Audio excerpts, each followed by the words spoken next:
Imagine que você está cuidando da sua própria vida, andando entre prédios com luzes de LED piscando no planeta mais seguro e protegido de toda a galáxia. Você está a caminho de comprar algumas frutas Malua Run de um vendedor local e de repente o chão treme e o céu começa a piscar laranja, vermelho e amarelo enquanto explosões preenchem a atmosfera. Você se abaixa para se proteger ao lado de uma família duro enquanto observa naves de guerra droides da Confederação dos Sistemas Independentes descendo sobre a cidade. O caos reina ao seu redor enquanto droides de batalha começam a marchar pelas ruas da cidade e disparos de blaster abafam os gritos de todos ao seu redor. A guerra chegou ao coração da República. Esta é uma análise completa da Batalha de Coruscant. Antes mesmo de começar, as forças separatistas lideradas pelo Conde Dooku e pelo General Grievous haviam reunido uma das maiores forças de invasão vistas em toda a guerra, e reuniram sua enorme frota em algum lugar na orla exterior. Munidos de uma rota secreta no hiperespaço fornecida por Darth Sidious, chamada de Rota Nexus, os separatistas seguiram um caminho traçado diretamente pelo núcleo profundo e chegaram batendo a porta de Coruscant. Eles lançaram um ataque direto ao planeta numa tentativa desesperada de decapitar o governo da República e forçar o fim das guerras clônicas, capturando o chanceler Palpatine. E embora Grievous soubesse que esse era o objetivo, ele não foi informado de que o ataque estava destinado ao fracasso. Darth Sidious tinha outros planos. Veja, a Confederação precisava incutir medo na população da República e fazê-los pensar que nenhum lugar estava seguro da armada de droides deles. Mas os planos de Palpatine iam mais fundo. O ataque a Coruscant também levou a República a investir mais em militarização, solidificando a necessidade de Palpatine de continuar com os poderes de emergência durante o conflito, e se consolidando firmemente como quase um ditador, em vez de um líder eleito democraticamente. Outro motivo de Palpatine era trazer Anakin Skywalker para mais perto do lado sombrio da Força. Quando o mentor de Anakin, que era como um pai, foi capturado pelo General Droid, isso o levou a um caminho mais sombrio e fortaleceu sua ligação com Palpatine, preparando assim o jovem Jedi para substituir Conde Dooku, que estava prestes a ser descartado. Esse cerco envolveu milhares de naves de guerra, plataformas de defesa planetária, campos minados orbitais, combates entre caças e bombardeios urbanos que se estendiam pela órbita baixa e pela alta atmosfera do planeta. E até mesmo envolveu uma força de invasão terrestre destinada a desviar a atenção da captura de Palpatine. A frota separatista que saiu do hiperespaço sobre Coruscant era imensa, embora seja difícil determinar números exatos. Estimativas conservadoras colocam a frota em bem mais de 1.000 naves capitais, organizadas em torno de vários grandes grupos de frotas. Liderada por Grievous a bordo da Mão Invisível, um porta-aviões classe Providence que serviu como nau capitânia do ataque. A estratégia adotada pelos separatistas dependia fortemente de sobrecarregar as defesas orbitais de Coruscant por meio de um ataque surpresa simultâneo. Embora não saibamos exatamente como as frotas foram formadas ao chegar, é muito provável que a frota deles tenha se fragmentado em cunhas de ataque e esferas de assalto, projetado para obrigar a Marinha da República a travar dezenas de combates separados, não um ataque frontal único. Dando suporte a essa nau capitânia, estavam dezenas de couraçados adicionais classe Providência, destruidores classe Recusante, fragatas classe Munificente, encouraçados Looper Hawk e um número enorme de outras fragatas de escolta e caças droides. Quando a frota saiu do hiperespaço, as naves na formação mais traseira também lançaram minas de interdição, dispositivos que fariam qualquer frota da República que chegasse sair do hiperespaço antes do necessário e atrasariam quaisquer reforços. Os destruidores classe Providência seriam o núcleo dessas formações, protegidos por densas linhas de destruidores classe Recusante. Seus cascos estreitos e canhões frontais pesados os tornavam ideais para ataques agressivos contra as naves da República. As fragatas classe Munificente teriam operado mais como plataformas de artilharia de longo alcance atrás das linhas dos destruidores classe Recusante, bombardeando os grupos de porta-aviões da República com pesadas rajadas de turbolasers e salvas de torpedos. Enquanto isso, as naves Lucrehulk permaneceriam mais afastadas da linha de frente como bases móveis de lançamento, liberando números impressionantes de droides abutres, bombardeiros Hiena e caças Tree para a batalha. A própria Coruscant era protegida pela formidável frota de defesa local da República Galáctica, uma das maiores concentrações de poder militar da galáxia. A República mantinha centenas de destroyers estelares da classe Venator na defesa dos mundos centrais, apoiados por naves de assalto Acclamator, cruzadores leves Aquitaine e cruzadores da classe Dreadnought. Numerosas frotas setoriais também haviam sido convocadas de volta para Coruscant quando a frota inimiga emergiu do hiperespaço.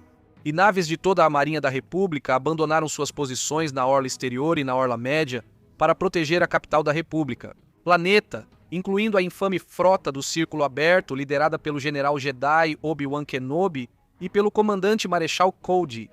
As defesas da República teriam inicialmente tentado estabelecer formações de bloqueio em camadas em frente ao planeta. A primeira camada consistiria em fragatas de reconhecimento e destroyers destinados a desviar e retardar quaisquer frotas inimigas antes que pudessem se aproximar da capital. A linha defensiva do meio teria sido composta principalmente por formações mais pesadas de Venator posicionadas ao redor dos principais corredores de tráfego orbital. E as formações mais próximas de Coruscant em si teriam mantido redes de defesa orbital, incluindo plataformas de defesa Golan e outros porta-caças. Infelizmente, a escala massiva e o fator surpresa do ataque separatista destruíram essas formações imediatamente. E não ajudou o fato de que grande parte da frota de defesa local havia sido realocada para outras áreas da galáxia, para reforçar as defesas em torno de outros planetas controlados pela República. Devido à escala da guerra e a campanhas em andamento, como os cercos da orla exterior, grande parte da frota que defendia o planeta central de Coruscant foi enviada para outros campos de batalha ou para proteger outros territórios-chave da República, como os estaleiros de Anaxis. É quase como se isso tivesse sido feito de propósito. Fico me perguntando por quê.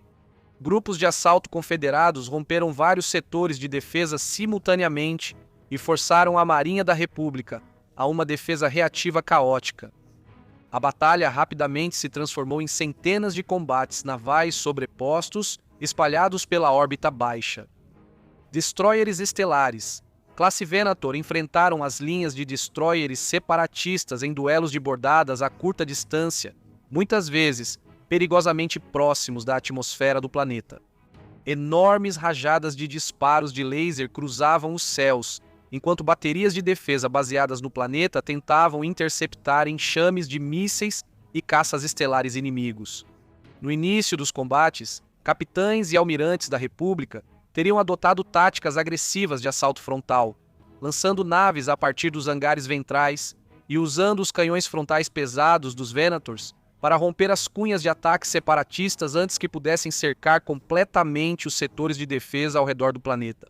Pilotos clones que decolaram de suas naves de origem inundaram o campo de batalha com caças estelares, Ares 170 Z-95 Headhunters interceptadores, Jedi Eta 2 e tudo mais que pudessem lançar contra o exército de droides atacante. Milhares e milhares de caças estelares se enfrentaram em combates orbitais que iam desde a alta atmosfera até a órbita profunda. Os droides abutres separatistas operavam em números assustadores, sobrecarregando os esquadrões da República pelo simples desgaste. Bombardeiros Hiena atacavam as naves capitais da República e instalações planetárias em órbita, enquanto caças Tree manobravam em interceptações e perseguições em alta velocidade. Os pilotos clones reagiam com táticas coordenadas de esquadrão, contando com suas formações de combate e grupos de ataque liderados por Jedi para abrir caminho em meio ao número esmagador de droides. Possivelmente um dos aspectos mais perigosos da batalha era a transição entre o combate orbital no espaço e a guerra atmosférica no planeta. Diferente da maioria dos combates de frota nas guerras clônicas, a Batalha de Coruscant aconteceu diretamente acima de um planeta-cidade habitado que abrigava trilhões de civis.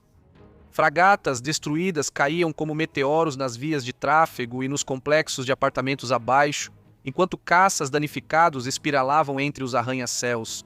Vários grupos de assalto separatistas conseguiram descer diretamente para a baixa atmosfera e escapar da batalha naval da República acima do planeta.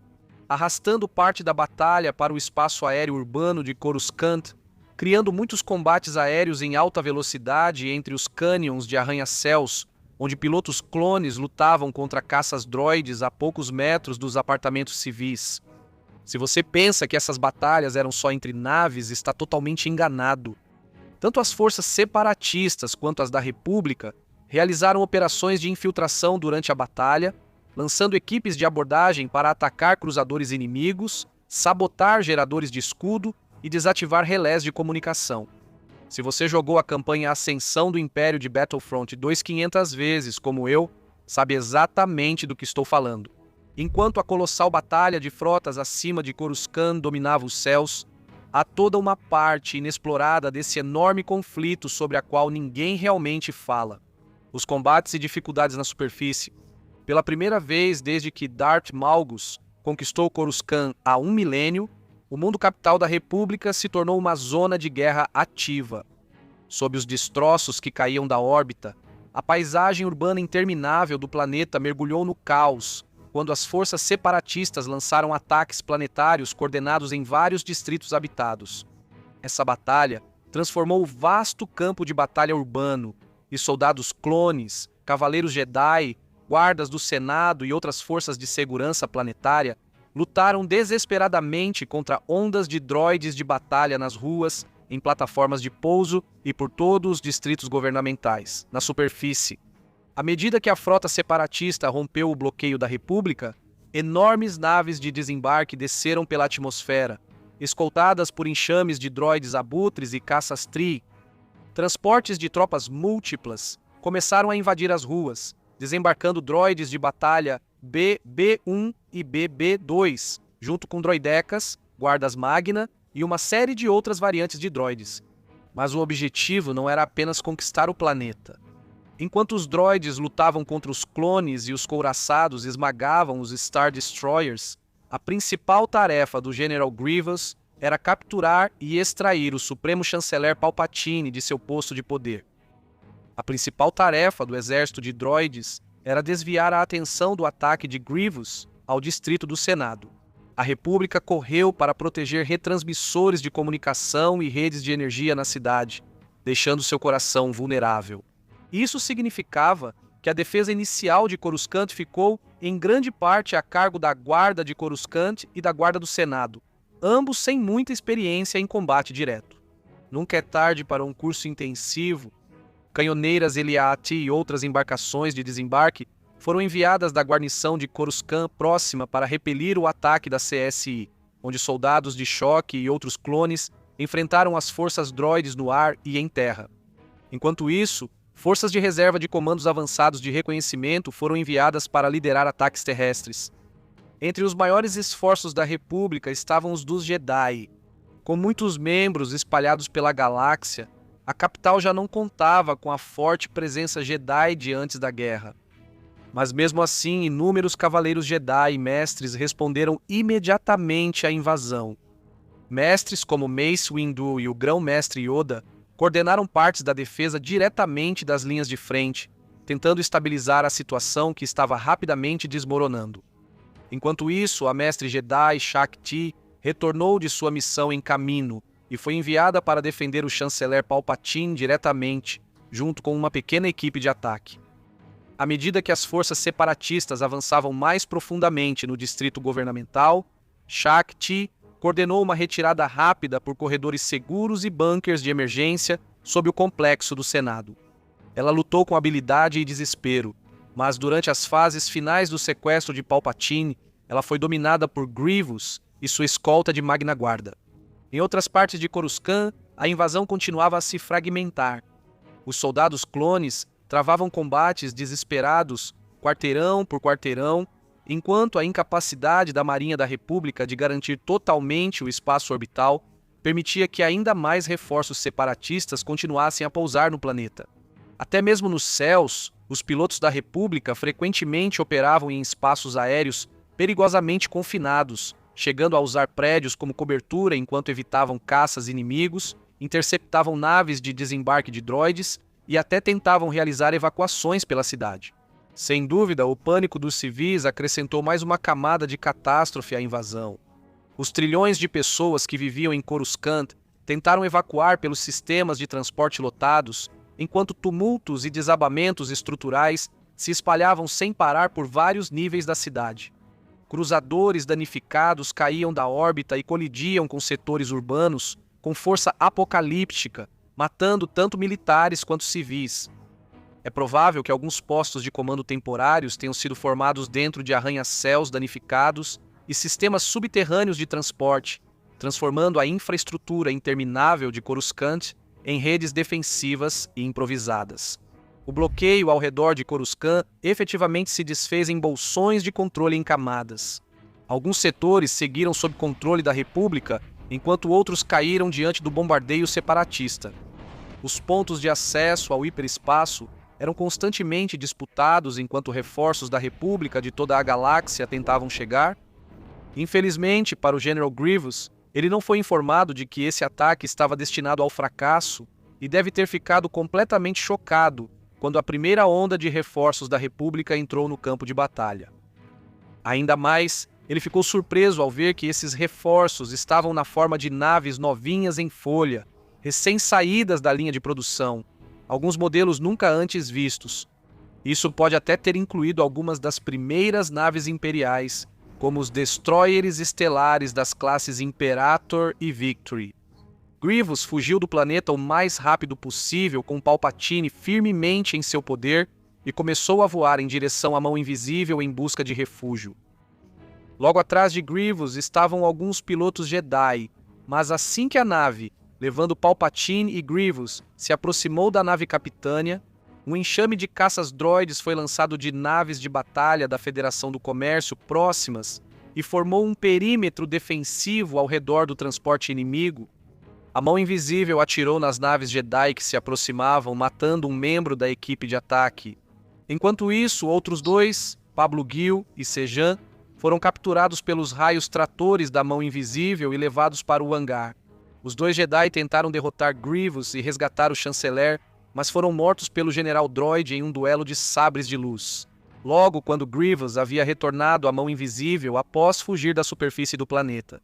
Ele anunciou a captura do chanceler Palpatine para toda a República, causando choque e horror nos civis, mas ao mesmo tempo incentivando as forças clones no planeta e em órbita. Felizmente para a República, essa vitória separatista não duraria muito, pois as várias frotas do Círculo Aberto logo chegaram de seus postos espalhados pela galáxia.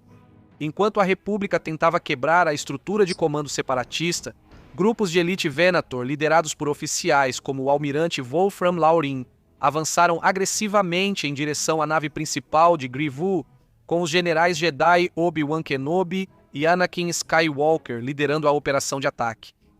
O ataque Jedi navegou por camadas de destroyers e densas formações de caças estelares. Ao redor da própria Mão Invisível, a batalha era incrivelmente intensa, com cruzadores tentando isolar o coraçado enquanto escoltas separatistas o protegiam do fogo inimigo. Muitas naves foram destruídas tentando diminuir a distância e proteger os Jedi que interceptavam. As baixas foram catastróficas e centenas de naves capitais de ambos os lados foram destruídas ou inutilizadas, enquanto as perdas de caças estelares provavelmente chegaram às dezenas de milhares. Esquadrões inteiros de clones teriam sido aniquilados em minutos contra a nuvem de formações de droides postas contra eles. O número de civis mortos em Coruscant é amplamente desconhecido, mas provavelmente foi enorme devido aos destroços caindo, bombardeios, incêndios e outros eventos na superfície. Quando Obi-Wan e Anakin chegaram à Mão Invisível, eles enfrentaram o Conde Dooku. Inicialmente, os Jedi tiveram dificuldades para combater o Lord Sith, e Obi-Wan foi lançado do outro lado da sala e ficou inconsciente. Felizmente, Anakin estava mais preparado do que nunca para se vingar de Dooku por ter perdido seu braço, e Dooku, por sua vez, perdeu a cabeça. Anakin e Palpatine começaram a fugir, com Obi-Wan sendo carregado nas costas de seu antigo Padawan. Quando eles chegaram aos elevadores, um destroyer estelar classe Venator chamado Garlara rompeu a barreira separatista ao redor da Mão Invisível. Pensando que Palpatine já havia sido resgatado, ele atacou a nave capitânia de Grievous em um combate de bombordo, danificando gravemente a nave e lançando-a em direção ao planeta. Felizmente para todos a bordo, inclusive Grievous, a Mão Invisível teve seus motores de reforço de emergência ativados e estabilizou sua órbita. Depois de toda a confusão, os Jedi, junto com o Chanceler Palpatine, foram levados até a ponte e confrontados pessoalmente pelo General Grievous. A batalha foi breve, todos os droides de combate e pilotos morreram ou fugiram da sala. Grievous escapou das mãos dos Jedi e alcançou uma cápsula de fuga. Enquanto isso, o grupo de ataque 5 da Frota de Defesa de Coruscant, liderado por ninguém menos que o futuro capitão imperial Lor San Tekka, enfrentou a nave capitânia Providence e causou tanto dano que a nave se partiu ao meio e começou uma descida descontrolada em direção ao planeta. Após Grievous fugir da batalha, as frotas separatistas se retiraram e saltaram para o hiperespaço, danificadas e derrotadas para lamber suas feridas metálicas. Mas qual batalha de Star Wars devemos analisar da próxima vez? Me diga nos comentários.